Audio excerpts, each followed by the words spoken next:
ओम श्री गुरु सत्ताय नमः। सभी को प्रणाम। पिछले वीडियो में आपने सुना, जो लोग भी देश और दुनिया में चल रही विषम परिस्थितियों की वजह से क्षुब्ध और चिंतित थे, परम पूज्य गुरुदेव ने उन सबको आश्वस्त करते हुए कहा था कि भविष्य में वैज्ञानिक आध्यात्मवाद ही विश्व समाज को दिशा देगा। कुछ समय बाद ही सत्य प्रधान प्रवृत्तियों का उभार चारों ओर दिखाई देने लगेगा। भगवान अपनी सृष्टि को हेय स्थिति में पड़ा नहीं रहने देंगे। आइए इसी क्रम को आगे बढ़ाते हैं। गुरु पूर्णिमा अभी एक सप्ताह दूर थी। परिजन मन ही मन मना रहे थे कि गुरुदेव तब तक रुक जाएं तो उनके चरणों में प्रणाम निवेदन कर लें, पर वे यह भी जान रहे थे कि यह सोचना मोहजनित अपेक्षा के सिवा और कुछ नहीं है जो कभी पूरी नहीं हो सकेगी।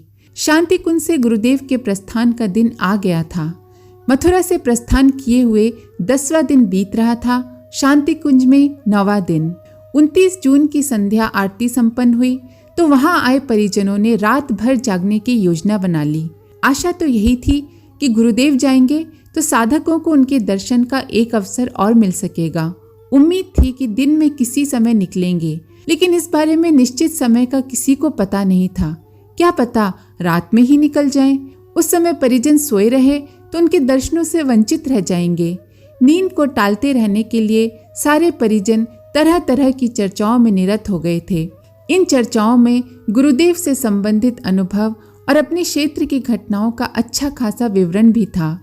2-3 कार्यकर्ताओं ने चुपचाप उनके पीछे जाने का निश्चय किया हुआ था।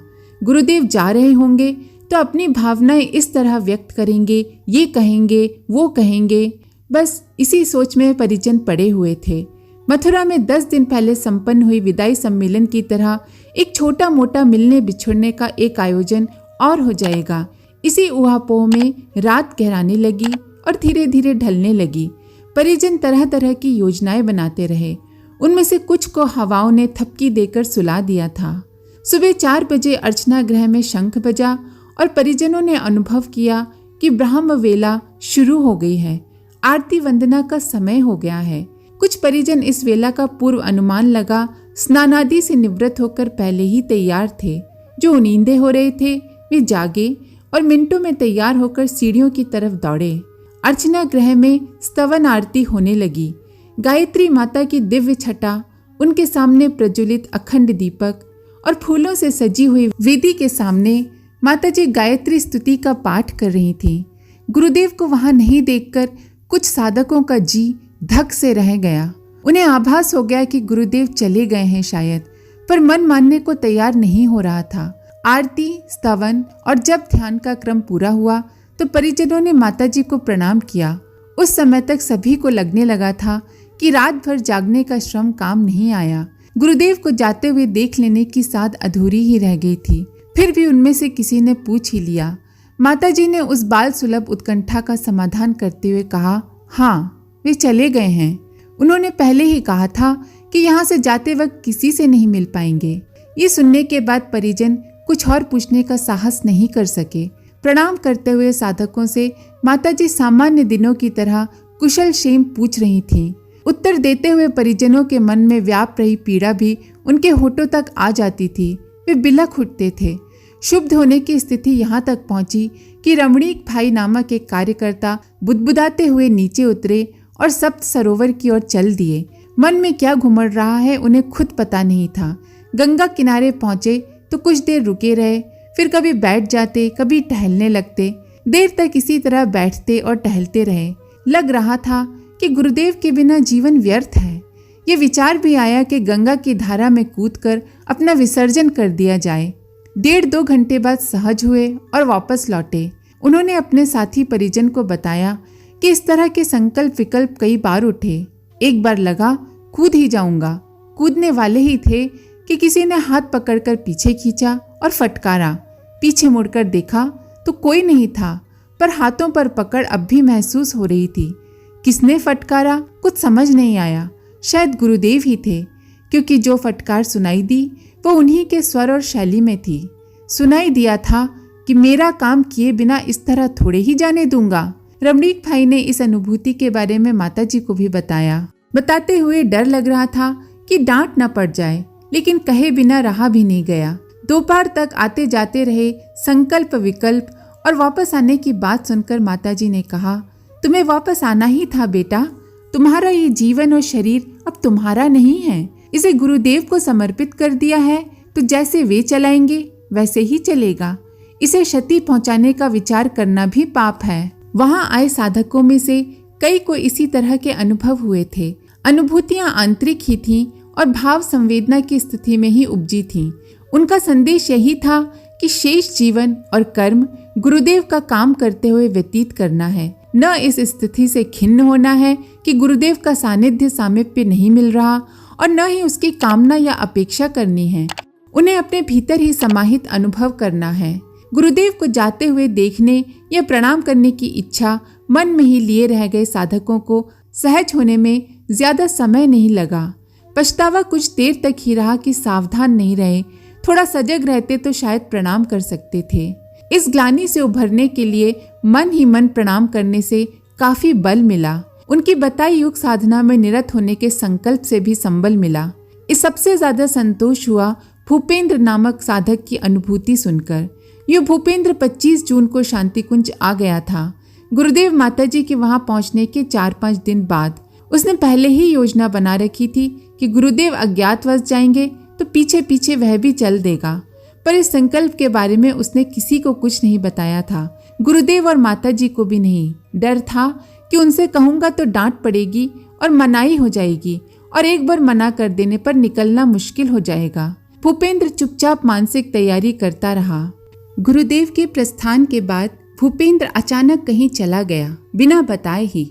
शुरू में उसके साथियों ने ज्यादा परवाह नहीं की, पर दोपहर तक भूपेंद्र कहीं दिखाई नहीं दिया तो उसके साथियों को बड़ी चिंता हुई। उन्होंने यहाँ वहाँ ढूंढा, कहीं पता नहीं चला तो उनकी चिंता परेशानी में बदलने लगी। उन्होंने सीधे माताजी से संपर्क किया और अपनी परेशानी बताई। भूपेंद्र की चुप्पी और बदले हुए स्वभाव के बारे में बताया।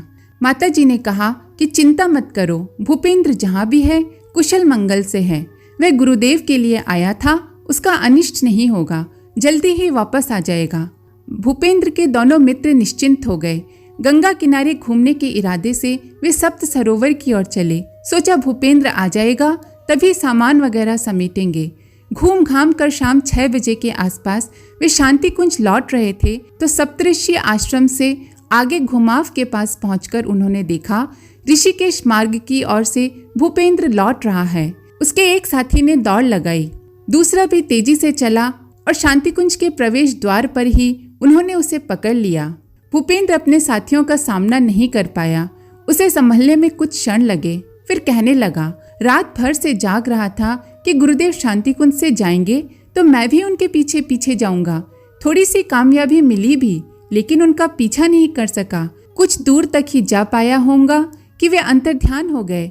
फिर घंटों तक खोजता रहा, कहीं कुछ पता नहीं चला तो वापस आ गया। कहते कहते भूपेंद्र आश्रम के भीतर आ गया। वहाँ और साधकों ने उसे घेर लिया।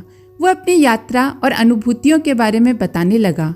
शांति कुंज से बाहर आने के बाद गुरुदेव के प्रत्यक्ष दर्शन नहीं हो सके थे, बस उनका आभास बना रहा। प्रतीत हो रहा था कि वे साथ हैं, आगे आगे चल रहे हैं, कुछ कह रहे हैं। जो कह रहे हैं वो सुनाई नहीं दे रहा है। लग रहा है जैसा अपना अंतराल ही प्रतिध्वनित हो रहा है। ऋषिकेश में लक्ष्मण झूले के पास अधिक स्पष्ट सुनाई दिया। अंतराल पूरी तरह गूंजने लगा। गुरुदेव जैसे कह रहे हो, अब आगे मत बढ़ो, यहीं से वापस चले जाओ। फिर भी मन नहीं माना। ऋषिकेश से आगे निकला उत्तरकाशी के रास्ते। गुरुदेव वहां 2-3 बार दिखाई दिए, हाथ से वापस जाने का इशारा करते हुए। मन में गुरुदेव के पीछे पीछे उनके साथ जाने की ललक थी। उनका इशारा अनदेखा कर दिया। मन ही मन उत्तर भी दिया, देखें कैसे वापस भेजते हैं, हम तो साथ ही आएंगे। ये उत्तर देते हुए कुछ ही कदम आगे बढ़ा होऊंगा कि गुरुदेव की वाणी सुनाई देना बंद हो गई। अब वे वापस जाने का संकेत भी नहीं कर रहे थे। फिर एक मोड़ पर दिखाई दिए और देखते ही देखते अंतर्ध्यान हो गए। उनके अंतर्ध्यान होने के बावजूद पीछे पीछे जाने की कोशिश की तो लगा कि मार्ग ही नहीं मिल रहा है। देर तक याद करने, मार्ग तलाशने की कोशिश की, पर व्यर्थ। मति भ्रम हो गया और वापस लौटने के सिवा कोई विकल्प नहीं बचा। भूपेंद्र की बातों को सुनकर साधकों के भीतर मची हुई छटपटाहट कम हुई। यूं कहें कि गुरुदेव के साथ नहीं जा पाने का क्षोभ मिटा। भूपेंद्र सुबह माताजी को प्रणाम करने गया। जाते हुए झिझक हो रही थी, मन में संकोच व ग्लानि भाव भी था। सूझ नहीं रहा था कि माताजी से बात कैसे शुरू की जाए। उन्होंने कुछ पूछ लिया तो क्या उत्तर दूंगा। भूपेंद्र के साथियों ने भूपेंद्र को पहले ही बता दिया था कि देर तक पता नहीं चला था तो वे परेशान हो गए थे और अपनी चिंता को लेकर माताजी के पास चले गए थे। माताजी ने ही भूपेंद्र के बारे में उन्हें आश्वस्त किया था। प्रणाम के लिए जाते हुए भी भूपेंद्र के मन में यही सब उथल पुथल मची हुई थी। उसे मन में लिए हुए माताजी के सामने पहुंच गया, प्रणाम किया। माताजी ने भूपेंद्र से कुछ नहीं पूछा और कहा, भागदौड़ करते हुए थक गए होगे, इस तरह की उछलकूद अब मत करना। गुरुदेव के चले जाने से व्यथित और आकुल हुए साधकों में एक महिला भी थी। अलीगढ़ में अध्यापन कर रही सुमन नाम की ये साधक अविवाहित थी। परिवार को लोक मंगल की साधना में बाधक मानते हुए उसने विवाह नहीं किया था। अध्ययन अध्यापन से जो समय मिलता उसे लोक सेवा में लगाती। मथुरा में वह नियमित रूप से गुरुदेव माताजी के पास आया करती थीं। माताजी के शांति कुंज आ जाने के बाद सुमन ने अपना काम निर्धारित कर लिया था। गुरुदेव से अनुरोध किया था कि यहाँ रहने वाली देव कन्याओं की शिक्षण योजना में अपने आप को खपा देना चाहती हैं। गुरुदेव ने उसे अपना उत्साह बनाए रखने के लिए कहा। देव कन्याओं के लिए शिक्षा का काम बढ़ते जाने के साथ ही सुमन को भी ज्यादा समय देना था। इस काम की रूपरेखा बनाने, अपनी भूमिका निश्चित करने और उसे कुशलता से निभाने की कसौटी पर खरी उतरी सुमन के मन को भी गुरुदेव के प्रस्थान ने आंदोलित कर दिया। गुरुदेव के जाने के बाद वो भी ऋषिकेश की ओर चल दी। शांति कुंज में उन्होंने किसी को नहीं बताया। उन्हें ये भी नहीं मालूम था कि गुरुदेव किस रास्ते से गए होंगे, कहाँ गए होंगे। मन में अस्पष्ट सी तैयारी थी। गुरुदेव के यात्रा वृतांतों से सुमन ने अनुमान लगाया था कि गुरुदेव ऋषिकेश और देव प्रयाग होते हुए ही कहीं गए होंगे। उसने वही मार्ग पकड़ा। सुमन ऋषिकेश में रुकी नहीं। मुनि की रेती पहुंचकर नौका की सवारी की और गंगा पार पहुंची। लक्ष्मण झूले तक जगह जगह ताका झाका, शायद हो सकता है गुरुदेव कहीं दिख जाए। इस आशा से निहारते हुए निराशा मिलती तो सुमन आगे बढ़ जाती। काली कमली क्षेत्र में अपने इष्ट को तलाशने के बाद बाहर निकली तो किसी साधु ने पुकारा।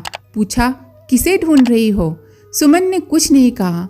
साधु ने कहा, जिसे ढूंढने आई हो वो बहुत आगे पहुंच गया है, तुम्हें नहीं मिलेगा। बेहतर होगा यहीं विश्राम करो और सुबह आगे की यात्रा पर जाओ। साधु की बात सुनकर सुमन ठिठकी। उसने साधु से कुछ पूछना चाहा, लेकिन ये सोचकर चुप रह गई कि स्वामी जी ने सहज भाव से ही ये सब कहा होगा। लोग बाबा जोगी बनने के लिए इस क्षेत्र में आते ही रहते हैं और उनमें से कई को तलाशते हुए उनके परिजन भी आ जाते हैं। इसलिए साधु की बातों पर ज्यादा ध्यान नहीं देते हुए सुमन आगे बढ़ गई। उस यात्रा में सुमन कोई 3 सप्ताह तक घूमती रही। देव प्रयाग और टिहरी होते हुए वो उत्तरकाशी गंगनानी तक गई थीं। इस बीच उन्हें 5-6 वीतराग सन्यासी मिले। उन्होंने सुमन को बताया कि गुरुदेव हिमालय में दुर्गम क्षेत्र में चले गए हैं, उन्हें ढूंढा नहीं जा सकता है। इन सन्यासियों में से 2 महात्मा तो गुरुदेव का सानिध्य प्राप्त करने के लिए ही इस क्षेत्र में आए थे, पर दिव्य सत्ताओं के संकेत मिलने पर ही गुरुदेव की तलाश छोड़कर अब वे वापस जा रहे थे। आज के लिए इतना ही। आप सभी का धन्यवाद। ओम शांति। हमारे YouTube चैनल को सब्सक्राइब करें और बेल आइकन को दबाकर ऑल पर क्लिक करें ताकि नोटिफिकेशंस आपको मिलती रहें।